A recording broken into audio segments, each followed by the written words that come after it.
Madame Marois est au Mexique avec plus de 70 entreprises et organismes du Québec. D'ailleurs, elle n'est pas seule. C'est une mission économique de 3 jours.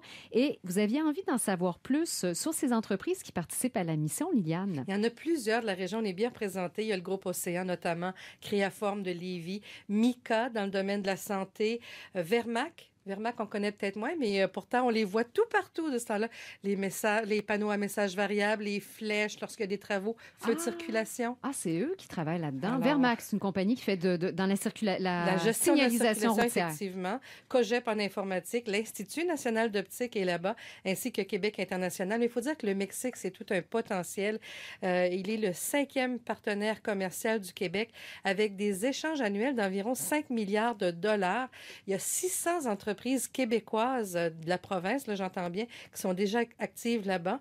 Alors, cette mission commence aujourd'hui à Guadalajara, la capitale de l'État de Jalisco, qu'on surnomme la Silicon Valley mexicaine. Alors, de l'époque des mariachis, parce que vous savez que c'est de cette région que viennent ce qu'il y a de plus typique de Mexicains, les mariachis, la tequila. On est passé à vraiment une région très dynamique, en fait, d'économie, de technologie. Maintenant, Alors, on attend les puzzles. c'est ça. Alors, on est là. Donc, en fin d'après-midi, il y aura une conférence qui va servir de vitrine pour la technologie de pointe québécoise et un départ pour Mexico en soirée, d'où la délégation va revenir samedi. Alors là, vous en avez nommé quelques-unes, donc plusieurs entreprises de la région qui participent à la mission. Avec quel objectif, Liliane? Est-ce qu'on veut s'implanter, créer des usines, vendre des produits? J'ai malheureusement pas pu parler à toutes les entreprises, mais voici celles à qui j'ai parlé. Dans le cas de Groupe Océan, par exemple, on tente actuellement une percée sur le marché international.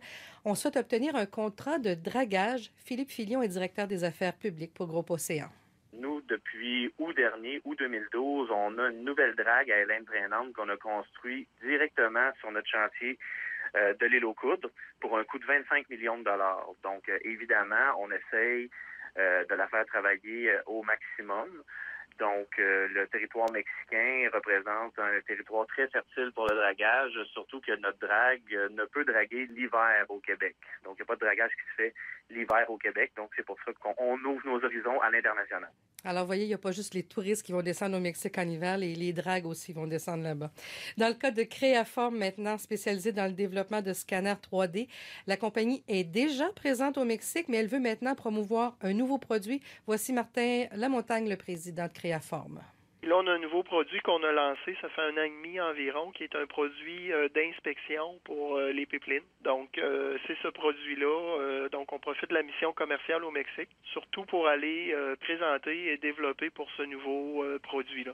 Ah oui, un produit d'inspection des pipelines. Eh ben. Au lieu de le faire manuellement et tout ça, tout va se faire par électronique et on est capable de mesurer. Là, il me parlait, je pense, à la moitié de l'épaisseur d'un cheveu, des mesures très, très fines pour voir si, par exemple, un tuyau peut être rouillé au point où, à un moment donné, il pourrait y avoir des bris ou s'il y a des bris ou à quel niveau ils sont. Alors, c'est beaucoup dans ce domaine-là qui sont en train de développer donc ce nouveau marché.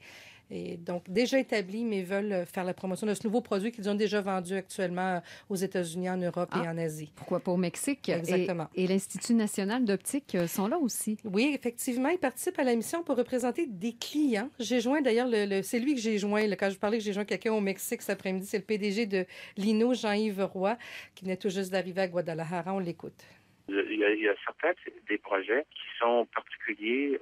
Par exemple, je peux pas nommer le nom de compagnie, mais souvent c'est des grosses entreprises et elles ont des divisions au Mexique qui ont des gros projets. Donc, c'est comme ça nous, on veut s'insérer dans ce type de projet.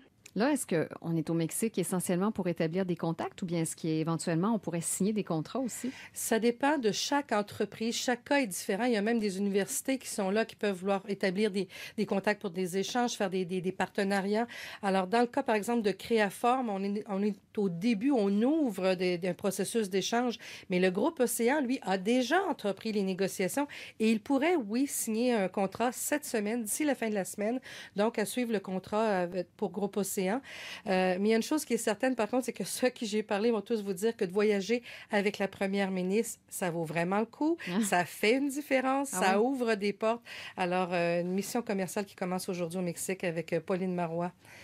3 jours. 3 jours, de retour samedi. Ben oui. Et puis, j'en ai discuté, moi, hier, avec un stratège en relations industrielles, Yann Simon, qui était extrêmement enthousiaste parce que il dit que ça fait des années qu'on aurait dû le faire, puis qu'il était temps qu'on le fasse parce que le potentiel est énorme. Sous-estimé aussi parce que le Mexique est un peu à l'ombre du grand géant américain, mais on gagne vraiment à étendre les ponts. D'abord, il y a des rapprochements culturels qui existent déjà, ce qui peut faciliter les choses aussi, Liliane. Effectivement. Oui. Alors, on va regarder comment... Moi, j'ai hâte d'avoir un genre de retour de son là-dessus, que ces gens-là reviennent et qu'ils nous disent comment ça s'est passé. Ça peut être une porte aussi vers l'Amérique latine par la suite, faire un saut vers le Brésil, l'Argentine. Alors, quand on est établi déjà qu'on ouvre une porte vers l'Amérique latine, bien, il y a d'autres possibilités qui se présentent par la suite. Exactement. On entre dans un autre réseau. Tout à fait. C'est ce que Yann Simon disait aussi, c'est-à-dire que là, c'est vraiment la porte d'entrée pour d'autres marchés, notamment dans toute l'Amérique du Sud et peut-être même en Europe. Ça peut arriver aussi. Merci beaucoup, Liliane. Au revoir.